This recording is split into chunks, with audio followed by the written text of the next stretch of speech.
Welcome to my channel. போன வீடியோவில் குழந்தைகளுக்கு காசு சேமிக்கிறத பற்றி எப்படின்னு நான் கற்றுக் கொடுத்ததை சொன்னேன் உங்களுக்கு. Parenting tip number 1. இந்த வீடியோவில் டிப் நம்பர் 2. குழந்தைகளுக்கு காசு சேமிக்க மட்டும் கற்றுக் கொடுத்தா பத்தாது. அந்த காசை எப்படி அந்த காசு மூலிமா எப்படி நம்ம திறமைகளை வளர்த்திக்கணும் அப்படிங்கிறதையும் நம்ம கற்றுக் கொடுக்கணும். அதை எப்படி நான் கற்றுக் கொடுக்குறேங்கிறத இந்த ஷார்ட்ஸில் பார்க்கலாம் வாங்க. முந்தைய சேமிப்பில் வாங்கின கம்ப்யூட்டரை பற்றி நீங்கள் பார்த்துருப்பீங்க இந்த வீடியோவில். அந்த கம்ப்யூட்டரை எப்படி ஃபுல்லாக நாங்கள் இப்போ யூட்டிலைஸ் பண்ண ஆரம்பிச்சிருக்கோன்னா, மார்னிங் ஹவர்ஸில் என் பெரிய பையனுக்கு வீட்டிலையே நான் டைப்ரைட்டிங் ஃபிங்கரிங் கற்றுக் கொடுக்குறேன். ஈவினிங் ஹவர்ஸு 2 ஹவர்ஸ் அக்கௌண்ட்ஸ் பேசிக், அவன் இப்போது 8th to 9th தான் போகிறான். இருந்தாலும் அக்கௌண்ட்ஸோட பேசிக்கை நான் கற்றுக் கொடுத்துட்டு அதை டேலி சாஃப்ட்வேரில் எப்படி இம்ப்ளிமெண்ட் பண்ணுறதுங்கிறதையும் கற்றுக் கொடுக்க ஆரம்பிச்சிருக்கேன்.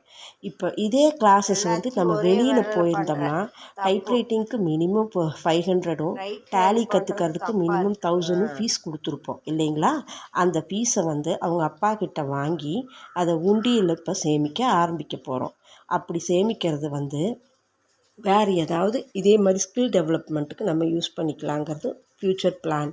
இப்போ ஒரே நேரத்தில் ஸ்கில்லும் பில்டப் ஆகுது, சேவிங்ஸும் நமக்கு பில்டப் ஆகுது. இப்படி தான் என்னுடைய ஸ்மார்ட் பேரண்டிங் ஐடியா மூலிமா என் பிள்ளைக்கு நான் அவங்க சேர்த்து வச்ச காசில் வாங்கின கம்ப்யூட்டரை 100% திறமைகளை பில்டப் பண்ணுறதுக்காக நான் பயன்படுத்த ஆரம்பிச்சிருக்கேன், கற்றுக் கொடுக்க ஆரம்பிச்சிருக்கேன். அதுக்குன்னு ஒரேடியாக படிப்புன்னு மட்டும் இல்லை. அவங்க விளையாடவும் செய்வாங்க. என்டர்டெயின்மெண்ட் நிறையா ஃபிலிம் பார்க்குறது அந்த மாதிரியான வேலைகளையும் பார்த்துப்பாங்க. அவங்க ஜாலியாக என்ஜாய் பண்ணவும் செய்வாங்க. இருந்தாலும் திறமைகளை கற்றுக்கணும். லீவில் சும்மா இருக்கக்கூடாது அப்படிங்கிறத நான் அவங்களுக்கு சொல்லி கொடுத்துருக்கேன்.